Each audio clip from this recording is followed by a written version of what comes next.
ख़बर शामिल कंदा हलूं। भरिया रोड जे रेलवे स्टेशन रोड ते क़ाइमु 70 खां वधीक दुकाननि जे मालिकनि एडवोकेट नज़ीर कीरियो, रमज़ान मलिक, यूनिस मलिक, अब्दुल रज़ाक कीरियो, आरिफ मलिक ऐं ॿियनि जी अॻुवाणी में सियासी बासरनि पारां गैरकानूनी कब्ज़नि ऐं धमकाइण ख़िलाफ़ नठण एस में प्रेस क्लब खां फारूक आज़म चौक ताईं सख़्त एहतजाजी रैली कढी मुज़ाहिरो कंदे दाहींदे चयो त बासरनि हादी बख़्श शेख ऐं संदसि साथी तालिके भरिया जे रेवेन्यू अमलदारनि सां मिलीभगत करे असांजे दुकाननि ते गैरकानूनी कब्ज़े जी कोशिश करे रहिया आहिनि।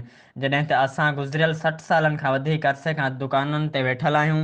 असां वटि दुकाननि जे रजिस्ट्री जा कागज़ पिण मौजूदु आहिनि। हुननि चयो त एसी भरिया सियासी दबाव ऐं ॻोरी रिश्वत एवज़ दुकानदारनि खे नोटिस ॾेई हिरासान करे रहियो आहे। हुननि सिंध जे वॾे वज़ीर डीसी नौशरो फिरोज़ खां जुडिशनल इंक्वायरी कराए इंसाफ़ ॾियारण जी घुर कई आहे। हुननि चयो त जेकॾहिं असांखे पिले न पियो त एहतजाज जो दाइरो वसी कयो वेंदो।